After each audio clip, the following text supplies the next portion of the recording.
Gazette du Togo, une vision sur l'actualité togolaise et sur le monde.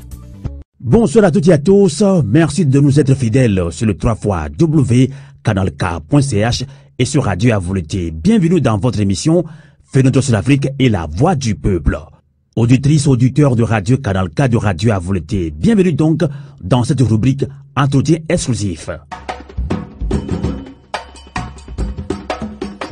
Médecin, professeur d'université, syndicaliste, un des grands leaders de la société civile togolaise, le professeur David Ekwe-Dossé vient de recevoir le prix 2022 des défenseurs des droits humains à Washington aux États-Unis. Décerné par le Bureau de la démocratie des droits de l'homme et du travail des Nations Unies, ce prestigieux prix honore les 10 meilleurs défenseurs des droits humains dans le monde entier. Pour rappel, le premier porte-parole du Front citoyen Togo Debout, le professeur David Ekwe-Dossé, dans sa lutte contre le troisième mandat présidentiel en Afrique, a rejoint la plateforme TLP, Tournons la page, qui multiplie des actions contre les chefs d'État africains qui veulent avoir un mandat présidentiel à vie. Après le président béninois Patrice Talon, en juillet 2021, c'était Dr Masisi, le président botswanais, qui honore cette campagne en juillet 2022 de mobilisation contre le troisième mandat présidentiel en Afrique. Toutefois, Faure Gnassingbé est à son 4e mandat présidentiel et pourrait convoiter un 5e en 2025. Les espaces publics de liberté sont restreints, voire complètement bouclés. La démocratie peine à s'installer et s'épanouir. Des prisonniers politiques couprissent et décèdent en prison. Des exilés politiques se comptent par milliers. La liberté de presse est traquée et réprimée. En bref, les droits humains sont bafoués et violés au Togo. Le Togo, lors de l'humanité, pourrait-il renaître un jour de ses cendres? Quelle collaboration établir entre les partis politiques d'opposition et les organisations de la société civile? Quelle relation le Front citoyen Togo Debout entretient-il avec la DMK dynamique Monseigneur Kodjo avant et après la présidentielle de 2020? Eh bien, amis fidèles auditrices, auditeurs de Radio Canal K de Radio Avolete, autant de questions que va tenter de répondre notre invité, le professeur David Ekwe-Dossé, en ligne depuis Washington aux États-Unis. Merci de nous être fidèles sur le 3xcanalk.ch et sur Radio Avolete. Merci également de votre résistance. Radio Avolete. Interview. Analysant. Débat sur la situation politique et culturelle africaine sur Radio Avolete. La voix des sans-voix. La voix des opprimés.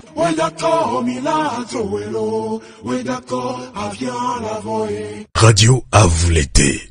L'esprit patriotique. Professeur David Ekwe, bonsoir. Oui, bonsoir Amos. Je profite de l'occasion pour saluer tous ceux qui nous suivent sur votre chaîne. Bonsoir à tout le monde. Merci. Vous êtes présentement à Washington où vous avez reçu le prix 2022 du défenseur des droits humains. Il s'agit d'un prix prestigieux. Et Radio Canal K et Radio Avolete vous en félicitent sincèrement. Alors toutefois, il demeure un paradoxe. Alors qu'au Togo, les droits humains sont régulièrement violés par les autorités publiques.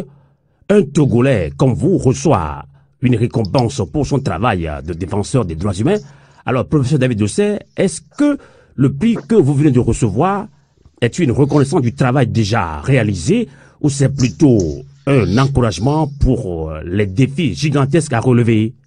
Effectivement, Amos, je crois que ce prix est une reconnaissance nouvelle et je voudrais sincèrement remercier l'État américain, l'ambassade américaine au Togo qui m'a proposé, remercier également tous ceux avec qui je travaille et qui ont permis que le Togo soit reconnu à travers ce prix. Quand je parle du Togo, je veux parler de la société civile togolaise, qu'elle soit reconnue à travers ce prix. Remercier également les membres de ma famille parce que le sacrifice, ce n'est pas moi seul, c'est également la famille qui doit consentir un sacrifice par rapport à tout ce que nous avons à abattre sur le terrain afin de consolider la démocratie et l'état de droit au Togo. Vous l'avez dit, est-ce que c'est par rapport à ce qui a été fait ou c'est par rapport à la tâche immense qui nous attend? Je pense qu'il s'agit des deux aspects. Nous avons effectivement obtenu ce prix. Nous étions une dizaine de lauréats à travers le monde Et je crois que ce prix nous permet de pouvoir mettre davantage en lumière le travail que nous essayons de faire au Togo en dépit des difficultés. Vous savez, le contexte togolais, marqué par une restriction de l'espace civique dans toutes ses dimensions. La dimension physique, où le terrain vous est fermé, ça fait des mois, pour ne pas dire quelques années, que nos organisations n'ont plus la possibilité d'organiser des meetings, des rencontres avec les citoyens, et à chaque fois, on vous oppose un motif qui n'est vraiment pas valable. L'espace civique est aussi fermé dans sa dimension numérique, dans sa dimension virtuelle. Les sites des organisations sont bloqués. Pour pouvoir accéder à un site d'une organisation, il faut disposer d'un Wi-Fi. Si vous utilisez simplement la 3G ou la 4G, vous n'avez jamais accès au site. Vous avez Pegasus également qui est là pour assurer cette surveillance illégale.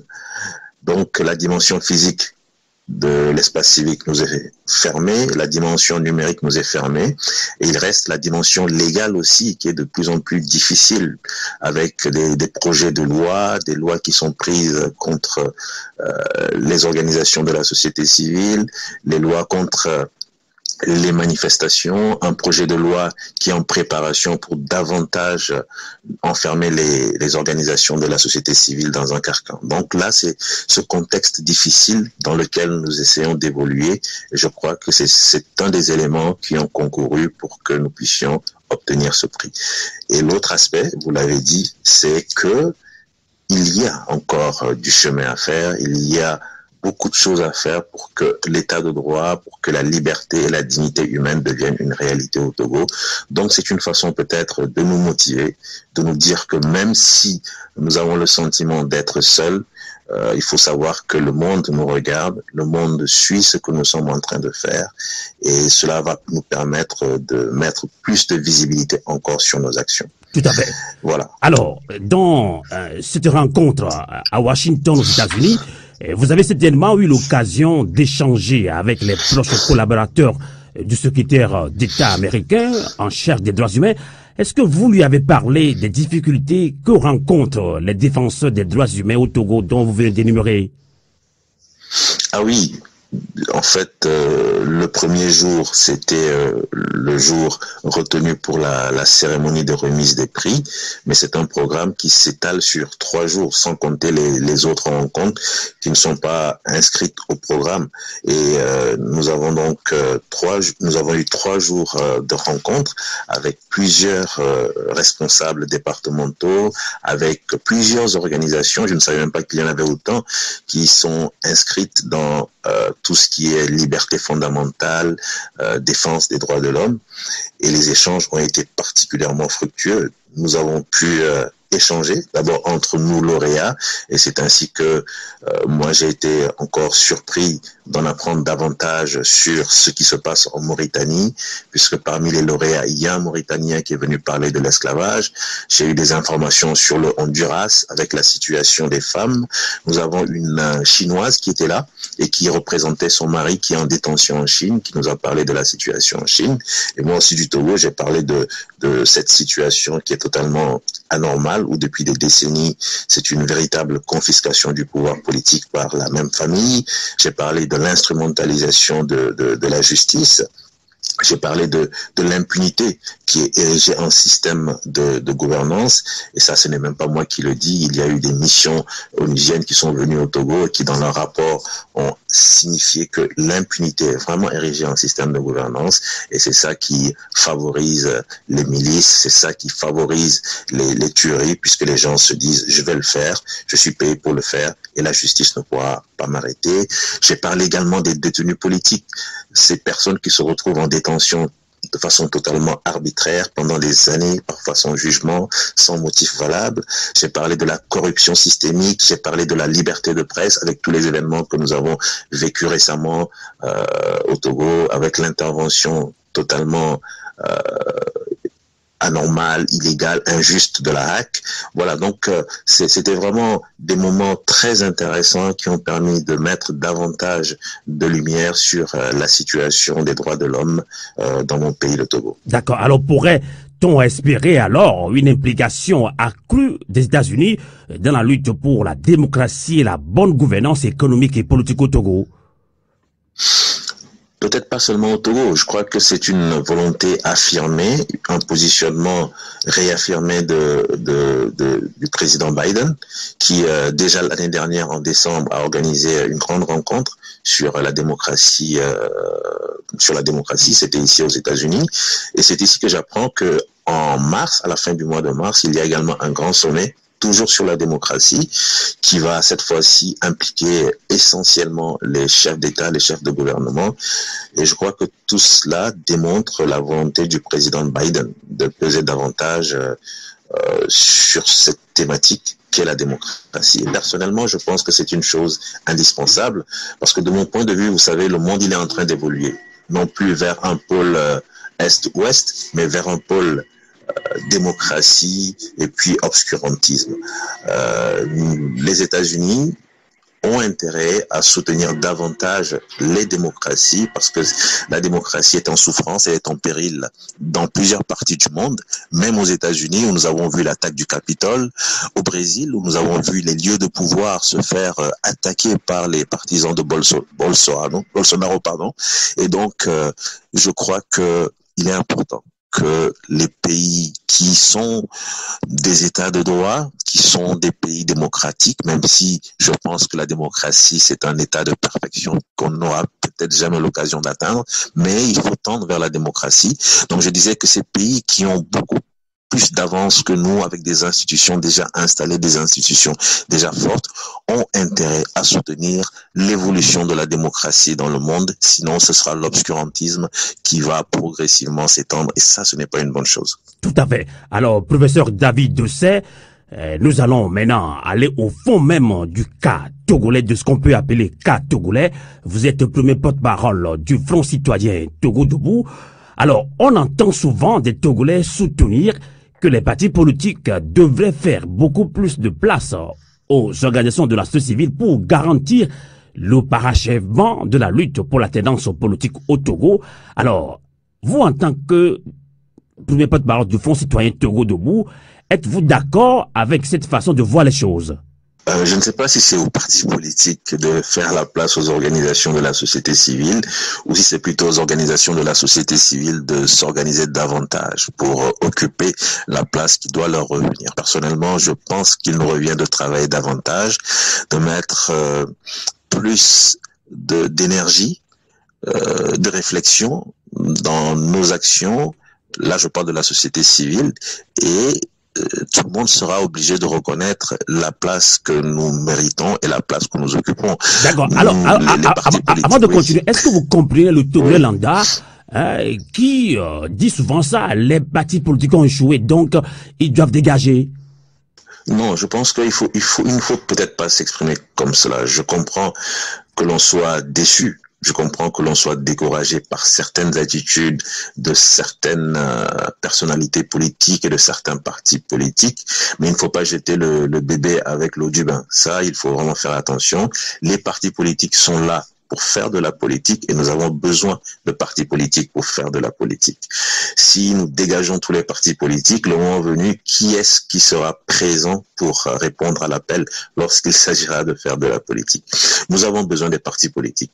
Il y a bien sûr des dysfonctionnements qui sont évidents et qui nécessitent des changements. Des changements en termes d'organisation, des changements en termes de fonctionnement, et des changements même en termes de collaboration, avec beaucoup plus de sincérité dans la collaboration entre les partis politiques. Voilà. Donc, il faut des partis politiques, peut-être pas organisés tels que nous l'avons connu jusqu'ici. Il faut reconnaître qu'il y a eu des échecs, et à partir des échecs, voir comment est-ce qu'on peut se réorganiser pour pouvoir avancer. Mais il faut des partis politiques, il faut une société civile encore davantage organisée. D'accord. Alors, professeur David Doucet, comment définirez-vous les relations actuelles entre les organisations politiques de l'opposition et les organisations de la société civile? Moi, je peux parler au nom du Front citoyen Togo Debout. dont je suis le premier porte-parole, et je crois que je n'ai pas de problème particulier avec les différents états-majors de l'opposition, il s'entend. Et donc, les relations, en tout cas jusqu'ici, sont encore des relations de confiance. Et je voudrais, par rapport à ça, remercier un peu toutes les personnalités politiques de l'opposition avec qui j'ai la possibilité de discuter, d'échanger sur l'état de la nation. Alors, voilà, donc les relations sont plutôt normales. D'accord, donc pour vous, ceux qui soutiennent que oui, les partis politiques ont échoué, doivent dégager maintenant place aux sociétés civiles, mais c'est vice-versa. Hein, les partis politiques, certains militants des partis politiques aussi, crient aussi, entre guillemets, vous insultent aussi, et vous de la société civile, vous êtes que des corrompus, vous n'êtes pas tellement engagés, vous n'êtes pas aussi puissants face à ce pouvoir dictatorial, plus de 50 ans de dictature au Togo. Alors, vous personnellement, je pense que...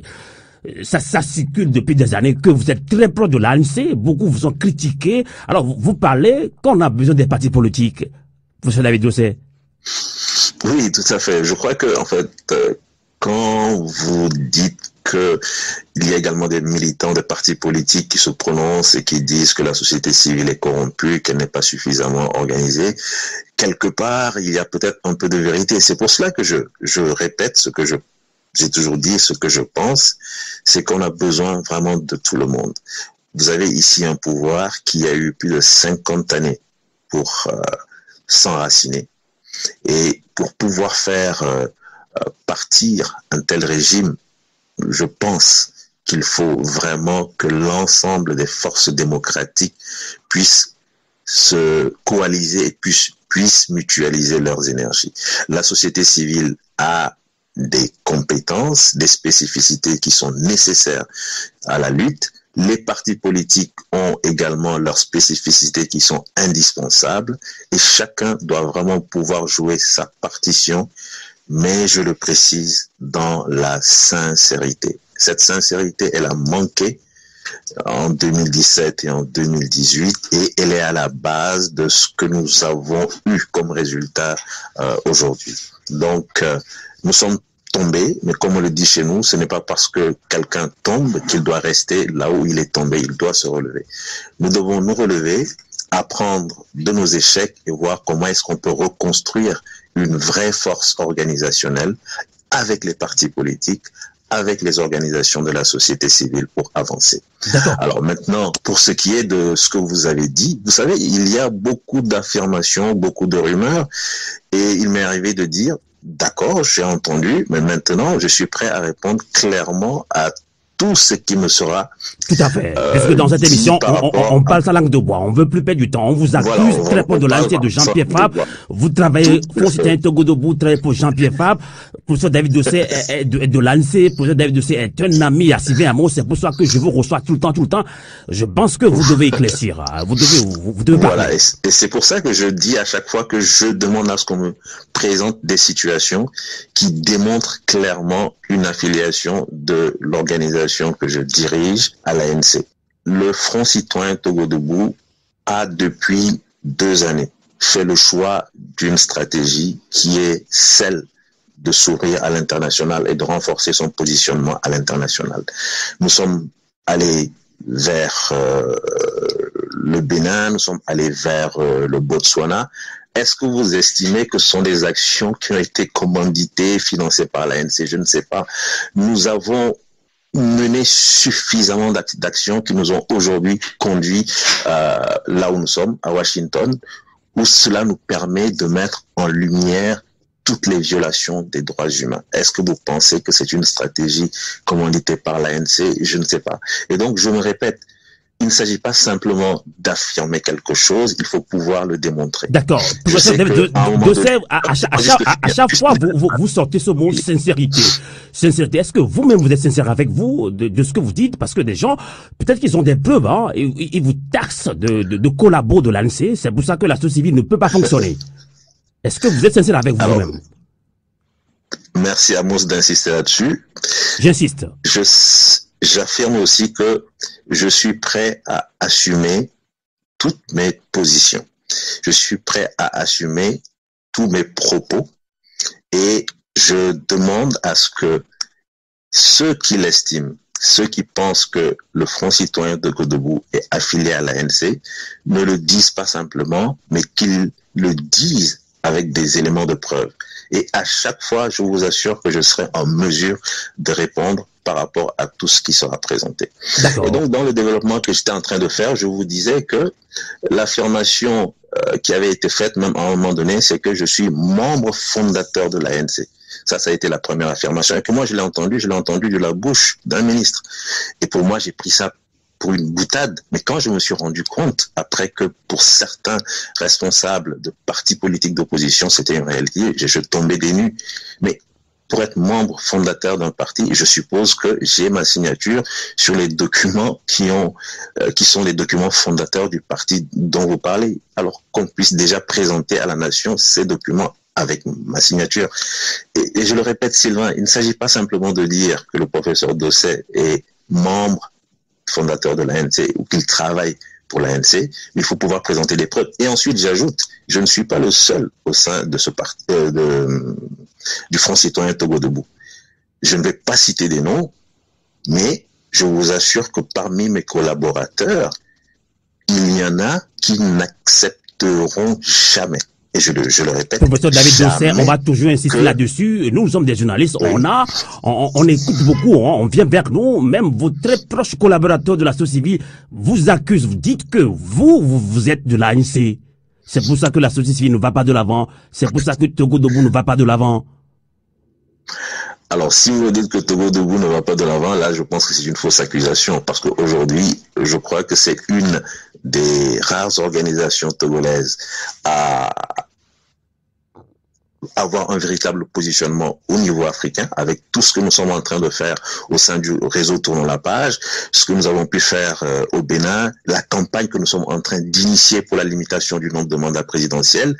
Le Front citoyen Togo Debout est en train d'évoluer en termes d'ancrage avec d'autres organisations au Nigeria, au Sénégal, et j'espère que les mois qui vont venir vont permettre vraiment de voir la force du Front citoyen Togo Debout dans cette campagne qui, je l'espère, va aboutir à la réforme du protocole additionnel de la CEDEAO. C'est un objectif, nous l'avons toujours affirmé, ce n'est pas un objectif caché. Nous avançons à visage découvert, c'est un objectif important pour nous parce que nous sommes convaincus que si nous obtenons cette réforme, elle va permettre d'impacter fortement la lutte dans nos différents pays, notamment le Togo. Donc dire que le Front citoyen Togo Debout n'avance pas, là je pense que c'est une accusation qui n'est pas vraie, c'est une accusation qui est très fausse. Alors, je puis aussi ajouter une chose, si vous me permettez, Sylvain. Je sais que il y a des courants, je vais l'appeler ainsi, qui sont intervenus au sein des organisations de la société civile, au sein de mon organisation, pour à un moment donné entraîner l'implosion du Front citoyen Togo Debout. Je sais qu'il y a certains de mes collaborateurs qui ont pris attache avec d'autres personnes pour leur dire le Front citoyen Togo Debout est mort, nous sommes en train de nous préparer pour mettre sur pied une autre organisation. Je l'ai entendu il y a au moins 2 ans, je n'ai rien dit. Donc c'est la guerre de leadership qui continue, même au sein de la société civile comme au sein des partis politiques de l'opposition. En tout cas, il y a des choses qui se passent, mais n'oublions pas que pour nous, en tout cas, l'objectif principal, c'est de faire en sorte que les choses évoluent dans le bon sens et dans l'intérêt du peuple togolais. Vouloir détruire le Front citoyen Togo Debout, vouloir entraîner l'implosion du Front citoyen Togo Debout en disant des choses du genre c'est parce que le professeur David Dossé est affilié à l'ANC sans aucune preuve, je pense que ça ne va pas nous faire avancer. Tout à fait. Nous essayons d'avancer en dépit de cette adversité. Nous avons une route qui est tracée dans un contexte extrêmement difficile. Nous avons un positionnement africain à renforcer. Nous sommes en train de le faire. Vous-même, vous avez vu, lorsque nous sommes allés à Dakar, nous avons pu faire un clip qui aujourd'hui est en train progressivement de pénétrer les esprits. Moi, j'ai assisté à une réaction qui m'a tellement attristé, où quelqu'un a pris le téléphone pour appeler un artiste au Togo. Je vais le dire en mina, Lelo, Nyadwe, c'est des situations que nous vivons malheureusement. Je ne sais même pas si c'est une question de leadership, mais ce sont des situations qui, à la fin, vous vous demandez, mais ceux-là qui se disent de l'opposition, ceux-là qui disent qu'ils veulent vraiment le changement, quand vous faites un pas en avant, au lieu de vous soutenir pour le second pas, vous avez le sentiment qu'ils font tout pour vous glisser la peau de banane sous le pied pour que vous puissiez glisser et tomber. Donc ce sont des attitudes peut-être qu'il va falloir laisser de côté. Et c'est pour ça qu'à chaque fois, je vous parle de sincérité. Si nous sommes vraiment sincères avec nous-mêmes, il y a des choses qui relèvent de la rumeur qu'il faut mettre de côté et voir ce qu'on peut construire ensemble pour que la lutte que nous sommes en train de mener, qui est une lutte extrêmement difficile, puisse aboutir. Professeur David Dossé, merci de votre disponibilité, merci de nous accompagner en ligne depuis Washington, aux États-Unis, où vous séjournez depuis quelques jours par rapport à ce prix des droits humains 2022. Donc, on parle sans langue de bois sur le cas togolais. Des rumeurs ont circulé, continuent de circuler que, oui, justement, notre grand-père, notre grand-papa, Monseigneur Kodjo, aurait choisi professeur David Dossé pour l'élection présidentielle de 2020. Mais vous avez décliné lors justement, tout simplement, ce qu'on a entendu, parce que Jean-Pierre Fabre, vous êtes un ami à Jean-Pierre Fabre, donc Jean-Pierre Fabre est intervenu pour vous dire non, vous ne devez pas. C'est ça qui s'excuse. Je pense que une radio à Lomé, justement, Nana FM, notre confrère de Nana FM, j'oublie son nom, Bruno, justement, dans une langue en mina, a essayé de vous questionner, mais vous avez répondu, mais pas totalement. Dans cette émission, on veut tout comprendre, puisque beaucoup de gens nous posent la question, qui est justement professeur David Dossé? Pourquoi il a trahi? Alors, je ne sais vraiment pas si je mérite tant d'égards et de considération. Effectivement, c'est une question qui avait été posée par Bruno lors de son émission sur Nana FM. Et vous revenez là-dessus. Et je pense qu'il y a encore, malheureusement, beaucoup de choses qui sont dites, qui sont affirmées par des gens qui ne connaissent pas tout le contexte. Je crois que le prélat, pour lequel j'ai vraiment beaucoup de respect et de considération, le prélat a été suffisamment clair dans sa stratégie de choix du candidat de la dynamique, Monseigneur Kodjo. C'est une stratégie, d'après ce que j'ai compris, qui relevait de la spiritualité, d'une part, et elle relevait aussi d'une technique éprouvée, basée sur des critères bien définis. J'ai discuté avec certains de la DMK par la suite, même si certains n'étaient pas d'accord par rapport aux critères, mais je crois que ce sont les deux éléments qui ont concouru, donc la spiritualité, on a parlé d'Esprit Saint, et puis donc la technique basée sur des critères bien définis. Et ensuite, tout cela a permis de choisir le président Agbeome Kodjo, et je crois que nous devons respecter ce choix de la DMK. Et surtout, si je suis de la DMK, je ne peux pas remettre en cause ce choix, parce que cela me paraît totalement antinomique. Le prélat a mis en place sa stratégie, il a choisi un candidat, et c'est, de mon point de vue, c'est tout à fait logique que tout le monde se mette derrière le président Agbeome Kodjo, surtout si on est de la DMK, et qu'on n'aille pas dire pourquoi est-ce que tel autre n'a pas été choisi. Là, je ne suis pas d'accord. Maintenant, je vais aller plus loin.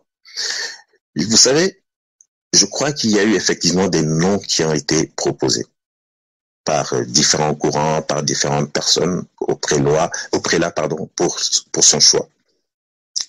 Et je vous assure, la main sur le cœur, la seule fois où j'ai eu à mener cette discussion en présence du prélat, je me répète, la seule fois où j'ai eu à parler de cette question de ma candidature ou de mon choix en présence du prélat, pour lequel j'ai énormément de respect, c'était dans mon bureau à l'hôpital. Nous étions 3 personnes. Il y avait le prélat qui était venu, accompagné de Marc Mondi et moi-même. Pour ceux qui connaissent mon bureau au CHU, le bureau qui est au premier étage de la traumatologie, donc je suis sorti de derrière mon bureau, et je me suis installé dans l'espace réservé aux visiteurs. Je me suis installé face à Monseigneur Kodjo qui était à ma droite et à Marc Mondi qui était à ma gauche. Et c'est essentiellement Marc Mondi qui s'est exprimé, qui m'a expliqué un peu la démarche. Ils étaient en train de faire un peu le tour des états-majors, le tour des responsables des organisations de la société civile. Et à un moment donné, en me regardant droit dans les yeux et avec un petit sourire en coin, en tout cas c'est ce que j'ai retenu, Marc Mondi m'a dit clairement, professeur, même votre nom est sorti, mais en même temps, il a ajouté, mais vous n'avez pas fait l'unanimité. Je répète, Marc Mondi m'a regardé droit dans les yeux et m'a dit, professeur, même votre nom est sorti ou votre nom a été proposé, mais il a ajouté en même temps, vous n'avez pas fait l'unanimité. Ce n'était pas une question qui m'était posée. Je n'avais pas à dire oui, je n'avais pas à dire non. J'ai entendu. Et puis, il a enchaîné sur d'autres éléments. Et je répète, c'est la seule fois devant l'histoire où, en présence du prélat, cette question a été évoquée. Et donc, cette question, elle a été évoquée, elle a été solutionnée par M. Mondi, qui a donné une réponse claire. Et donc, je ne vois pas sincèrement ce que on pourrait me reprocher par rapport à cela. Fallait-il que je retourne ensuite voir Monseigneur Kodjo pour discuter avec lui? Monseigneur Kodjo, mais qu'est-ce qui s'est passé? Je ne sais pas. Je ne sais pas ce qu'on me reproche. En tout cas, c'est ce qui se dit, depuis je vous dis clairement, 2 ans ou une année déjà. Je vous dis clairement comment les choses se sont passées. La seule fois où on en a discuté, c'était dans mon bureau au CHU Sylvanus Olympio, et c'est comme cela que cela s'est passé. En toute sincérité, professeur David Dossé, est-ce que ce n'est pas votre vérité que vous dévoilez là? C'est la vérité, ce n'est pas ma vérité, c'est bien la vérité que je dévoile. Vous pourrez poser la question à Monseigneur Kodjo, vous pourrez poser la question à Marc Mondi, et je pense que, en tout cas, je suis convaincu que le prélat sera de bonne foi. Lui n'a pas pris la parole par rapport à cet aspect. C'est Marc Mondi qui s'est exprimé au nom du prélat, et c'est bien ce qui m'a été dit. Mon nom a été proposé, mais je n'ai pas fait l'unanimité, et donc voilà. D'accord. J'espère que ce débat sera clos pour qu'on puisse avancer, parce qu'on ne peut pas passer son temps à ressasser ces événements qui datent déjà d'il y a quelques années. Nous avons besoin d'avancer et de peaufiner des stratégies plutôt que de passer son temps à discuter de ce genre de choses. Tout à fait. Justement, quand on parle de la dynamique, Monseigneur Kodjo, vous étiez aux côtés des leaders de la DMK dynamique, Monseigneur Kodjo, lors de la dernière manifestation à Lomé il y a quelques jours. Au lendemain de l'élection présidentielle de février 2020, on sait que des tensions et incompréhensions ont opposé la DMK et le Front citoyen Togo Debout. Alors, cette page de tension est-elle définitivement tournée maintenant pour faire place à une coopération stratégique accrue avec ce regroupement de partis politiques et organisations de la société civile qu'est la DMK, professeur David Dossé? Encore une fois, je pense qu'il y a eu un peu trop de rumeurs, un peu trop de spéculations. Je me suis rendu compte que autour des états-majors, vous avez des éléments qui passent beaucoup de temps à évoquer, comme vous l'avez dit, les tensions, à vouloir jeter de l'huile sur le feu alors qu'il n'y a même pas de feu. Ce que je peux vous dire par rapport à la DMK, et par rapport aux relations que nous avons avec les responsables de la DMK, c'est que nous, au niveau du Front citoyen Togo Debout, nous étions convaincus, déjà avant d'aller aux élections, qu'il fallait mettre sur pied une vraie coalition, une vraie coalition des états-majors engagés dans l'élection présidentielle de 2020.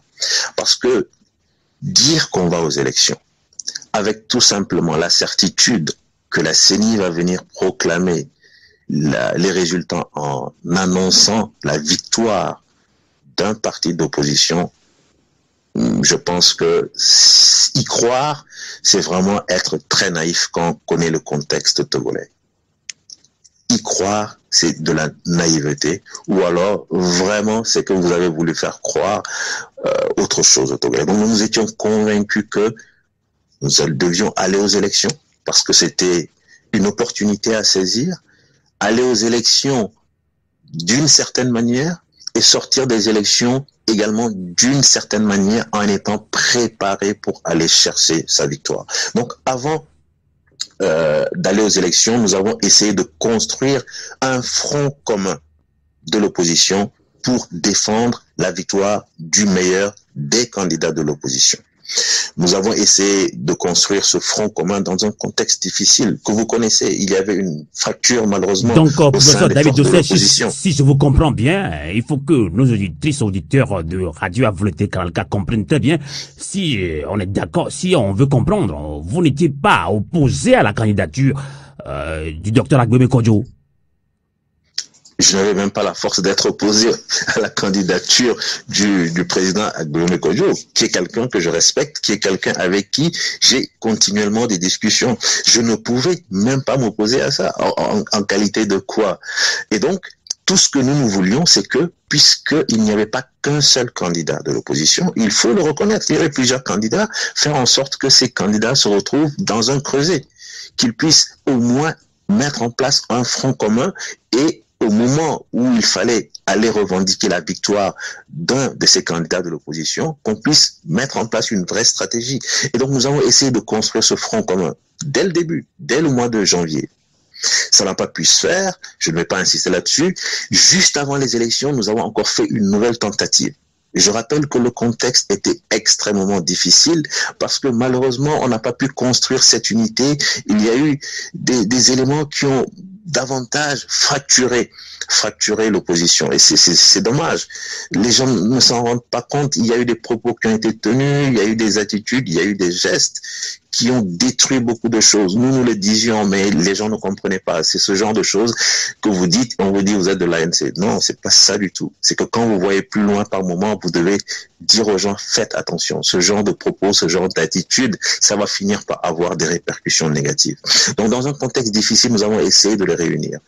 J'étais en déplacement le jour où la réunion devait se faire. C'était un lundi soir. J'appelle, on me dit, tous sont venus sauf un. Mais finalement, ceux qui sont venus se sont entendus pour reporter la rencontre au lendemain parce qu'il est important que tous les responsables se retrouvent pour que les dispositions à prendre soient acceptées par tous, pour que ce front commun puisse vraiment se construire, pour que lorsque nous irons aux élections, nous puissions ensemble déployer ce front commun pour aller revendiquer la victoire. Le lendemain, j'appelle, alors comment ça s'est passé? La rencontre a-t-elle pu se faire? On me dit, tous ceux qui étaient venus hier sont encore revenus, mais sauf un. Vous voyez ce qui s'est passé. Donc, nous sommes allés, c'était un échec, il faut le reconnaître. Et moi, sincèrement, permettez que je profite de l'occasion que vous m'offrez aujourd'hui pour dire merci.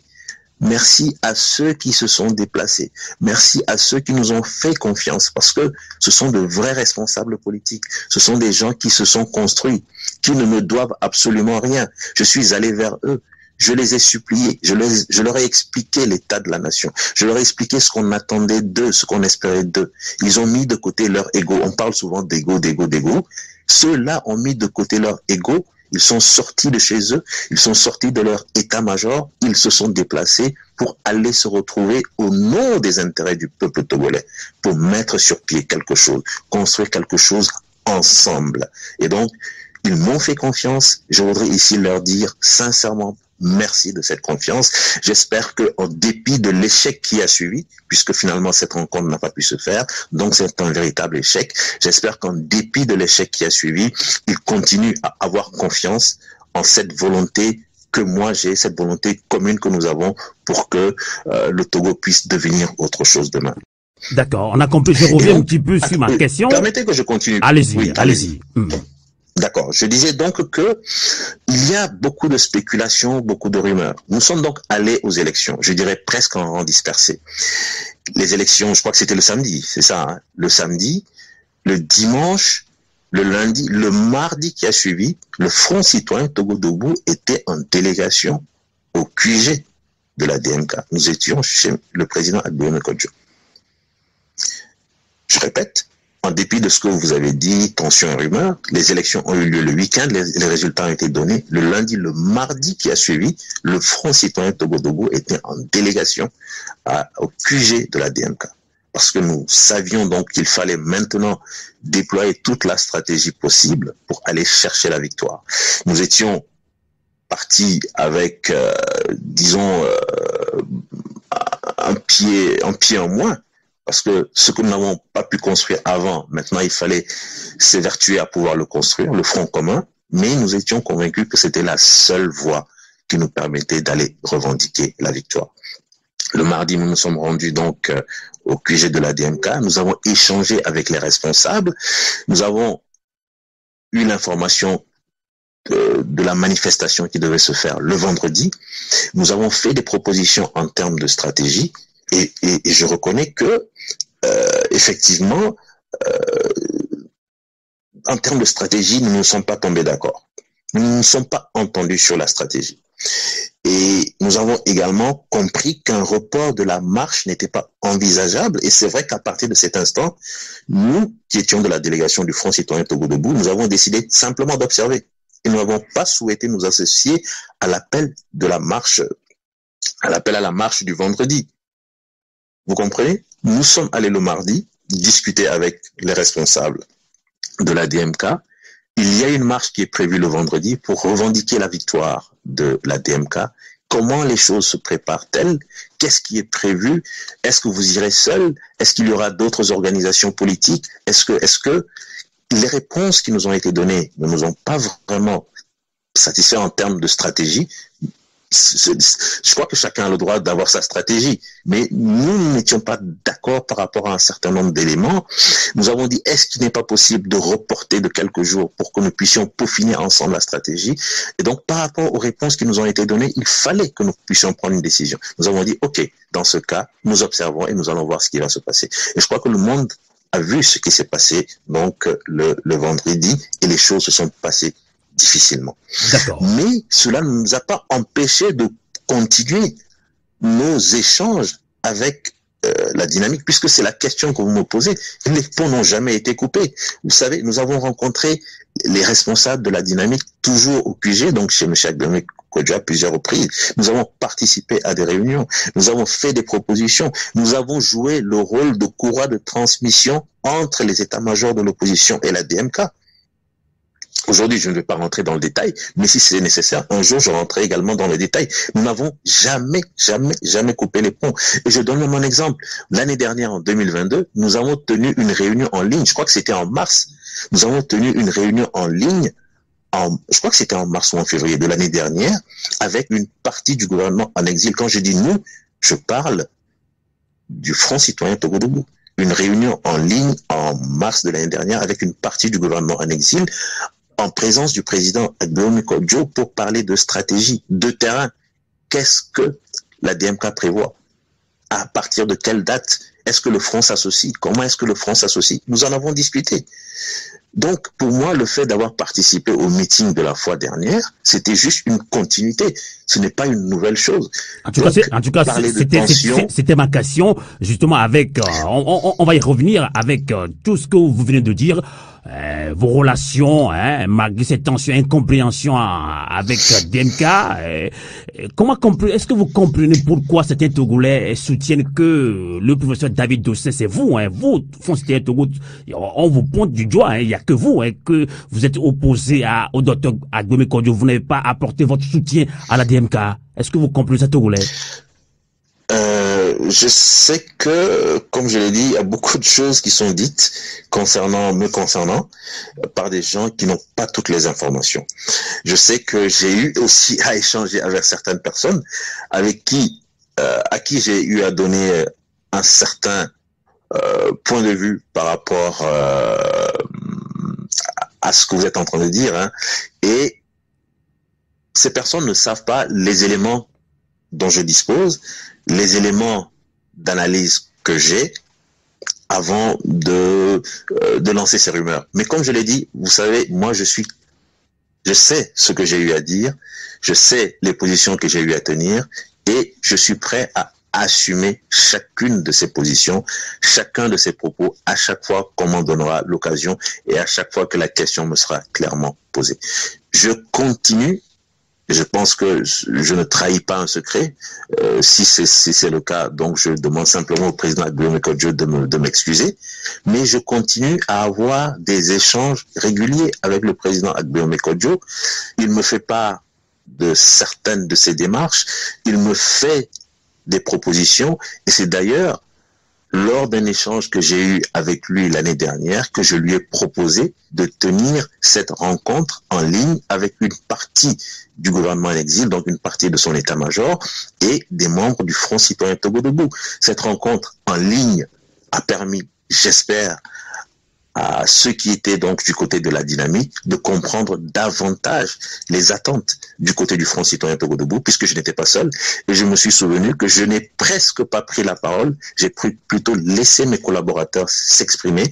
Et je suis convaincu, en tout cas, que s'ils sont de bonne foi, et je pense qu'ils sont de bonne foi, ils savent très bien que ce qui est de la rumeur reste vraiment de la rumeur, mais pour le reste, je ne suis pas le chef incontestable et incontesté qui prend les décisions au Front citoyen Togo Debout comme je veux, quand je veux. D'accord. Il y a des responsables, des intellectuels qui sont avec nous, des gens réfléchis, des gens responsables à qui je ne peux rien imposer. Je vous assure. Je vous assure que je ne peux rien leur imposer. D'accord.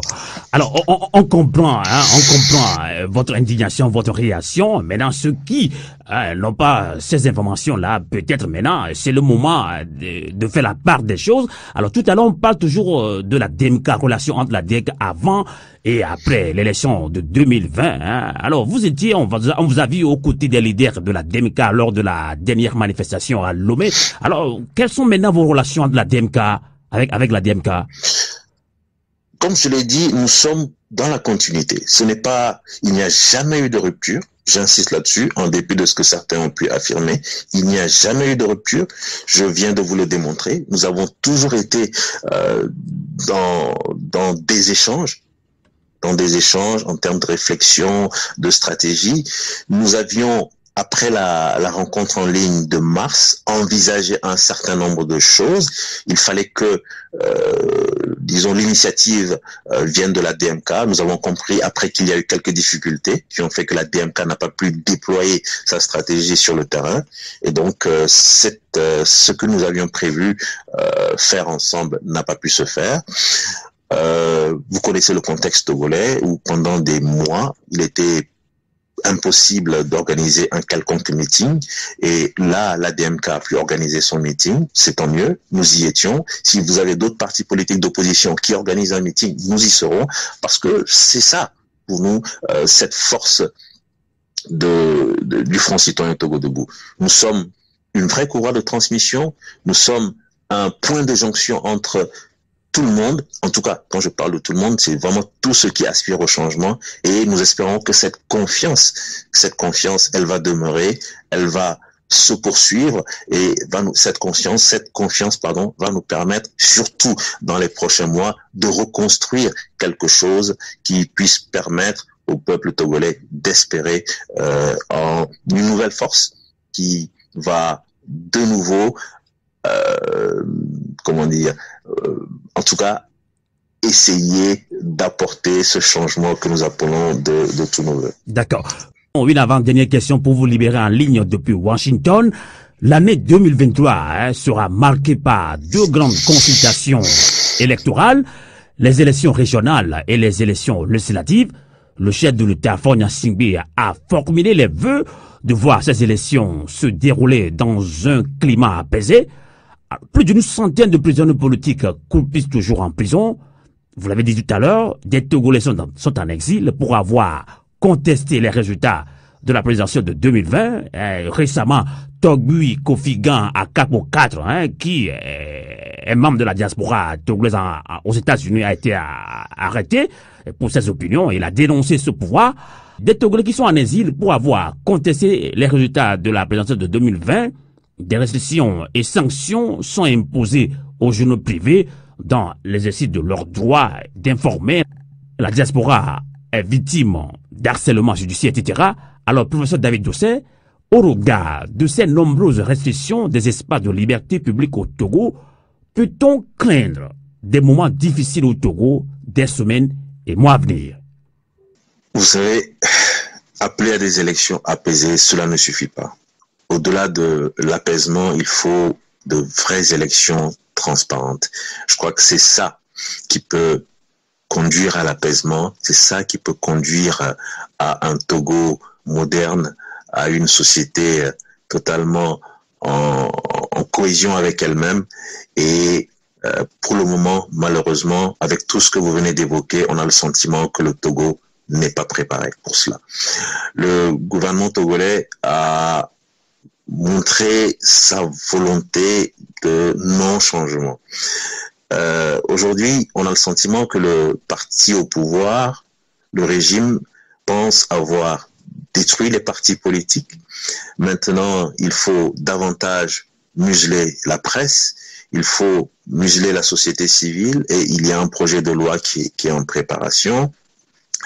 Et une fois qu'on aura fait taire toutes ces voix dissonantes, ce sera un boulevard pour les élections régionales, et cela va nous conduire à 2025 pour la présidentielle. Je pense que ce régime se trompe.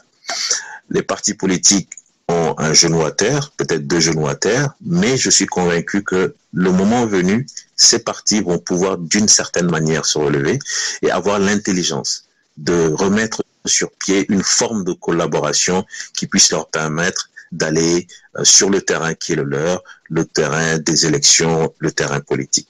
Pour ce qui concerne les organisations de la société civile, pour ce qui concerne la presse privée, vous l'avez dit, nous sommes actuellement en train de subir vraiment des attaques, les affres de ce régime, et nous devons tout mettre en œuvre pour pouvoir sortir de ce carcan qu'on cherche à nous imposer. La liberté de presse, j'en ai parlé lors de mon passage ici, lorsque je présentais le Togo. Il y a une situation qui m'a fait rire. Lorsque j'ai présenté le Togo en disant que c'était un pays, lorsque j'ai donné la superficie et le nombre d'habitants, la première réaction, ça a été, mais c'est un tout petit pays. On peut facilement le construire. Ce n'est pas une grande étendue comme les États-Unis, comme la RDC. Et donc, les gens étaient surpris que nous puissions avoir autant de difficultés pour construire un si petit pays avec autant de ressources. Voilà, donc c'était une anecdote, mais c'est pour dire que, effectivement, vous l'avez dit, ne pensons pas que les mois qui vont venir vont être des mois faciles, ni pour le pouvoir, ni pour nous. Le pouvoir pense avoir gagné, le pouvoir n'a pas gagné. Le pouvoir n'a pas gagné. Et nous aussi, nous ne devons pas rester là à ressasser des échecs, à rester dans les rumeurs. Nous devons nous lever et commencer à regarder de l'avant, nous reconstruire, nous réorganiser. Il y a des choses à faire pour libérer la presse privée avec les décisions totalement iniques de la HAC qu'il faut pouvoir dénoncer. Vous avez parlé des détenus politiques, des gens qui croupissent en prison, et dans cette situation, on veut que nous allions simplement voter pour le pouvoir, pour la continuité de ce pouvoir. Que fait-on de ces personnes qui sont enfermées? Que fait-on de ces détenus politiques? Vous avez parlé du chef de Togbi, Kofigan, Akakpo, Dodji, 4, qui se retrouvent en situation totalement inacceptable, et on ne comprend pas pourquoi. Si c'est à cause de cette vidéo, qu'on le dise clairement. Et je pense que cette vidéo, elle a été faite en son temps. Il a eu le temps de revenir et de faire amende honorable. Et donc, voilà autant de situations qui inquiètent. Mais en même temps, moi, ça me fait penser que ce pouvoir n'est pas serein du tout. Ce pouvoir se pose des questions. D'où est-ce que viendra la révolte? D'où est-ce que viendra la contestation? Donc, dès qu'il y a une impression de... Parce qu'il semble que je n'y étais pas, mais lorsque le chef, le Togbi, Akakpo, Dodji, Kofigan a été intronisé, il semble que ça a été une méga manifestation. Je n'y étais pas, je le répète. Est-ce que c'est ça qui fait peur à certaines autorités? Mais on a le sentiment que ce pouvoir n'est pas serein. Faisons en sorte que le Togo sorte gagnant de tout cela. Que l'on soit du parti au pouvoir, que l'on soit de l'opposition, nul n'a intérêt à ce que le Togo soit détruit. Mettons en place les standards, les normes d'une république moderne. La démocratie, l'état de droit, la vraie justice sont les valeurs sur lesquelles nous devons travailler désormais. On peut être du parti unir. Je pense que c'est son droit le plus absolu de dire, en termes d'idéologie, je veux être du parti unir. Mais être du parti unir ne signifie pas fouler aux pieds la justice. Cela ne signifie pas dire qu'il faut que la corruption soit érigée en système de gouvernance. Cela ne signifie pas que l'impunité, c'est ce qu'il faut. On a tué des enfants, mais comme je suis du parti unir, je me tais, je ferme les yeux dessus. Non, on a le droit d'être du parti unir, mais il y a des valeurs sociétales qui sont indispensables si nous ne voulons pas que dans quelques décennies, nos enfants disent oui, ils ont hérité d'un pays politiquement divisé, socialement délabré et économiquement exsangue. D'accord. On va finir cet entretien exclusif que vous avez bien voulu nous accorder sur Radio Canal K, sur Radio à volonté. Merci beaucoup pour votre disponibilité. Alors, en termes de sensibilisation, de mobilisation, ces temps-ci, même des chefs d'État aux États-Unis, en France, en Allemagne, un peu partout, utilisent les réseaux sociaux, que ce soit Twitter, Snapchat, WhatsApp, Instagram et TikTok. Mais vous, personnellement, on ne vous voit pas sur les réseaux sociaux. Quelles sont ces raisons? Est-ce que ce sont des petits bisbilles ou c'est parce qu'on n'utilise pas ces réseaux sociaux à bon escient qui vous font fuir les réseaux sociaux, professeur David Doucet? Je suis essentiellement sur Twitter, mais effectivement, je reconnais que mon dernier tweet date d'il y a quelques mois déjà. Je pense qu'il faudra à un moment donné que je revienne pour faire passer des messages. Et je pense que lorsque la campagne pour la limitation du nombre de mandats présidentiels aura atteint sa vitesse de croisière, je serai encore plus présent sur Twitter. Mais vous faites bien d'évoquer la question des réseaux sociaux parce que j'ai déjà dit ça à plusieurs reprises. Je pense que nous avons perdu la guerre des réseaux sociaux par rapport à l'utilisation qui en est faite. C'était devenu un lieu d'insulte, un lieu où on vilipende tel responsable politique, tel parti politique, un lieu où on annonce beaucoup de choses qui sont totalement fausses, comme par exemple quand on annonce que j'étais dans un avion affrété par le président togolais pour conduire un malade d'un parti politique en France. Ce sont des choses qui sont totalement inexactes et qui cherchent à décrédibiliser et qui malheureusement font perdre de la force, de l'énergie à l'opposition. Donc, vous avez parlé des réseaux sociaux et si nous voulons vraiment dans la sincérité utiliser ces réseaux sociaux, peut-être qu'il va falloir changer notre fusil d'épaule et nous comporter autrement. Sinon, les populations seront tellement déçues par tous ces mensonges colportés à travers les réseaux sociaux que ces populations vont à un moment donné déserter les réseaux sociaux et le jour où on aura besoin justement de passer par ces réseaux sociaux pour faire passer des messages, on ne trouvera plus personne. En tout cas, merci beaucoup, professeur David Doucet, premier porte-parole du Front citoyen Togo-Debout. Merci de nous avoir accompagnés en ligne depuis Washington, aux États-Unis, et bon retour à notre terre natale d'Enigma, et bonsoir et bon courage à vous. Merci à Radio à vous l'été et merci à tous ceux qui nous ont suivis. La Gazette du Togo, une vision sur l'actualité togolaise et sur le monde. Rejoignez-nous sur le www.lagazettedutogo.com ou sur nos comptes Facebook, Twitter et YouTube. Pour tout contact, écrivez à contact@lagazettedutogo.com ou appelez le 92 80 88 53. La Gazette du Togo, c'est l'information en continu.